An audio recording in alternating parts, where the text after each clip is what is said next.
Hi kids, good morning from NYChessKids. Parents, good morning. My name is Saudin, and in today's lesson, I am going to explain you a fork. So we are going to study fork from a Lee chess study, and you will see in the beginning it is a little bit easier puzzles, and then later on they are becoming harder.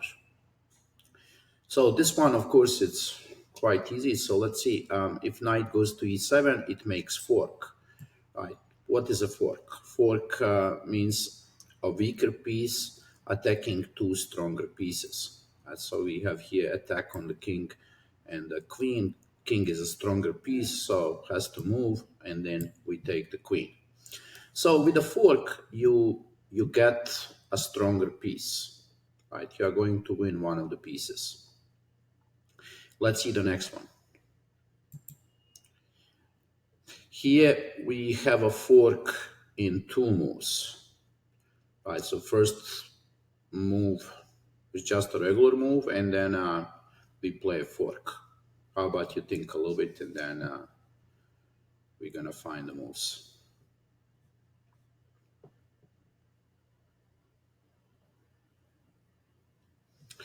Okay, look, this is a beautiful combination, and it's coming from a game.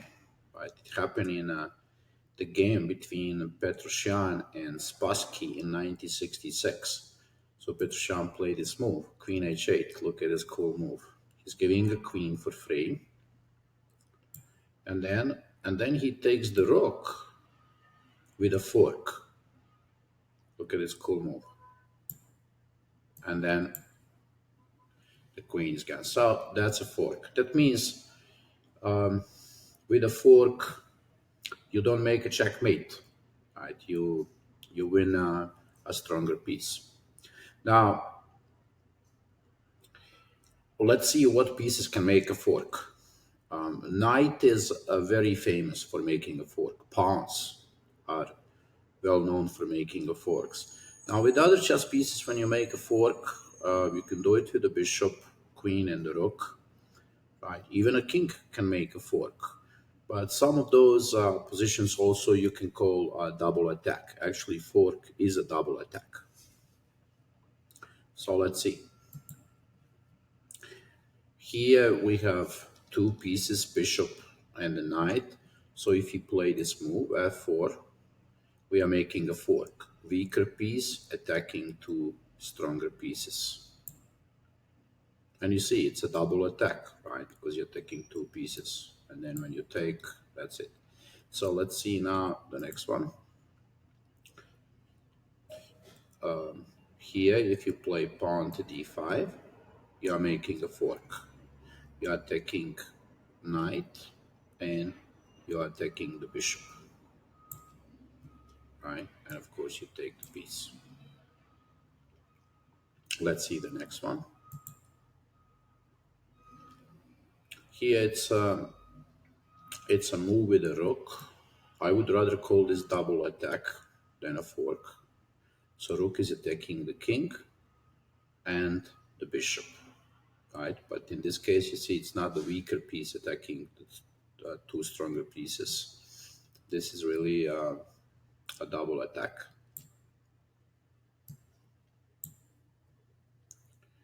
Then this one. Okay, here we have bishop to c5, and we fork two pieces. Right, king is attacked and the rook is attacked. Okay, let's see the next one. Okay, try to find the fork here.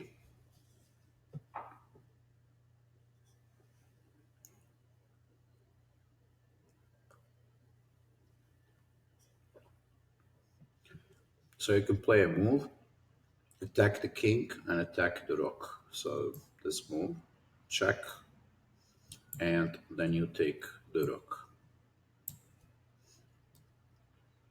The next one.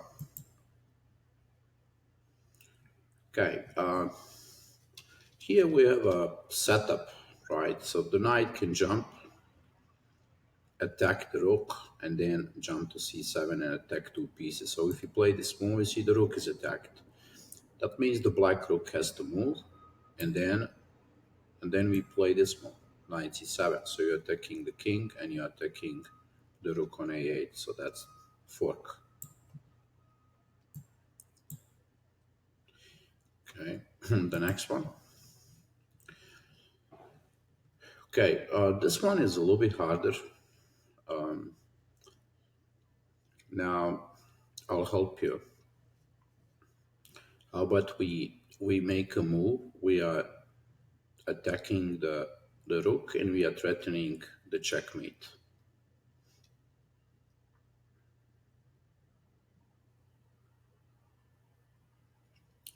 And that move is knight h6. Now look, queen is threatening to play queen f7, checkmate, or you want to capture on f5. Now, if the pawn takes this knight, bishop takes checkmate. So that's the trick. Like otherwise, this fork would not work. So if you play here, now computer plays. I mean, there's no move here for black. Computer plays queen c4. So you just take the queen for free, and that's how you win. This one is nice. This one explains the fork very well. But let's go a little bit beyond the fork. Look at the white knight. Black knight on f4. How powerful that knight is. The knight jump into the white side of the board, and it is on the fourth rank. So when the knight is on a fourth rank, third rank, that's a very dangerous knight. The king is not safe with a knight like this. And if you compare this knight to the bishop, knight is much stronger than a bishop. Of course, at the same time, black has a centralization of the queen. Now, the queen on d4 is significantly stronger than a queen on c1, right? And that's that advantage that black has, and he's using it for the fork to win the game. So he plays queen g1, gives the queen for free temporarily, and then he takes the bishop and wins the queen, right? Okay, let's go to the next one. Okay, here you have to find a fork in three moves. So the king is trapped down there on the last rank. Look at this rook, very powerful, right? So after this check, the black king has to go to f8 because you have attack on the bishop. And now from here you can find the fork in two moves. I'll give you a little bit time and see if you can find.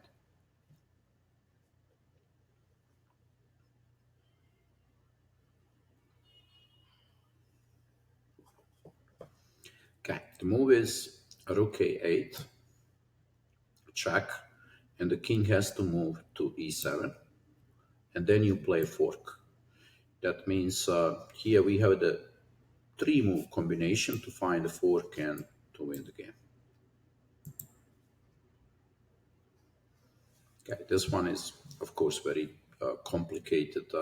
Now those Lee chess studies, from a very simple ones, they suddenly go into a very hard ones. But let's calculate together and see if you can find some good moves here. Look, we have this fantastic bishop on d4. It's controlling the diagonal. That means king cannot go to g1. At the same time, we have queen, those two knights, and the pawn attacking the king. Now we have to combine, right, several moves together and try to figure out the combination. Look, when you look at this position, the first thing you're probably thinking is maybe queen g3 check, right? But for sure a good move. Then then definitely are thinking about moves like knight g3, right? But then if you play that move, a rook can take on f4 the pawn, and when you take the queen, king can take the knight. Okay, yeah, and then there's a queen g5 move.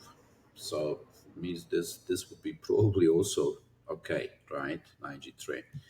Now, now there's also this move f3, what's very logical, and the idea is that when the rook takes, you can play knight g4 check because pawn cannot take you, right? And so you are taking the king and you are taking the bishop. Now, king moves to h1, and for sure you could take here on h6. It's fine, but you can also play move like this. Look at this, check, and the only move that white can play is to take rook g3, and then you play this fork. So that's the combination, right? The king is attacked and the queen is attacked, and of course after you take a queen, now you are winning the game. Let's see this one more time. I mean, there are so many different moves. Black is really dominating the chessboard here, and I mean, some kind of combination has to happen there.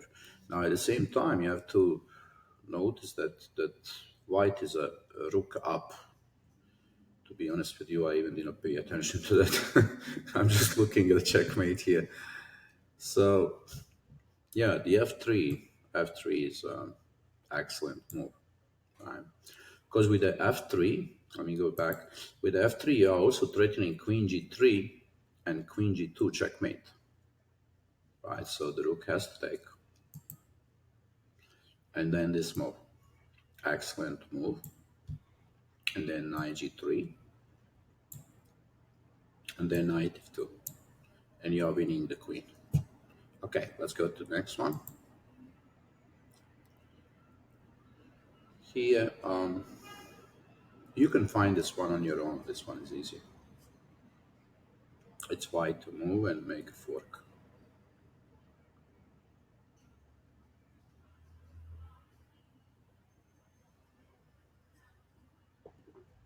So the first move, queen g5 check.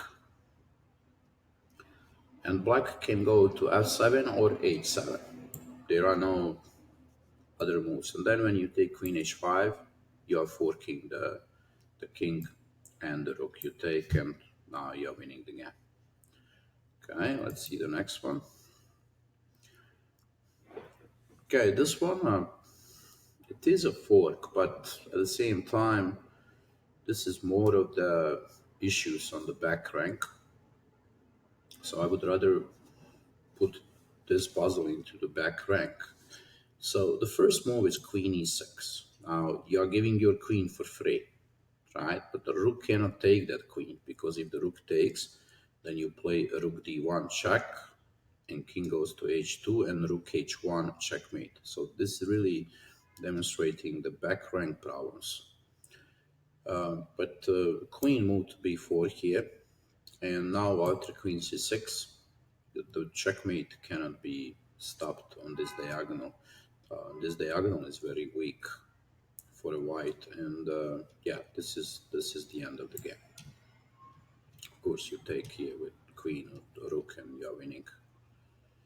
Let's see the next one. Look, I mean, black pieces don't look good to me here. So black is playing this move just to free himself.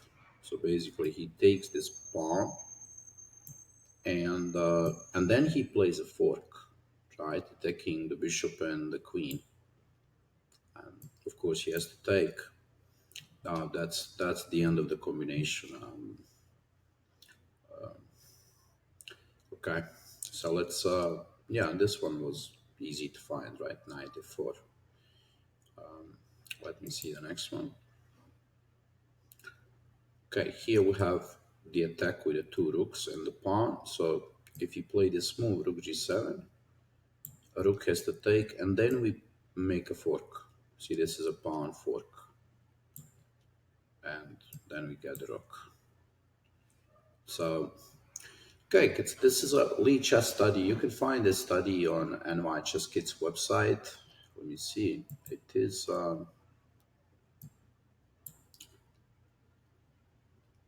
It should be in intermediate 2 level, and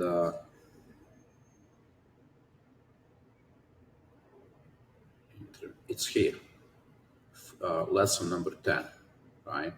Now, if you want, you can also click here and go to the computer practice on Lee Chess. You are going to get the same positions like I do, but yeah, there's no worksheet for this, and I don't think we are going to make one for this. Yeah, here, because those positions are. I mean, there are many other positions better for a fork. Now, there's this other part for a fork that you also can practice those other positions that we created in NYChessKids. But this is a study on from the Lee Chess. So I just wanted to explain you that you know all those studies from Lee Chess. Okay, I'll see you in our next lesson. Bye bye.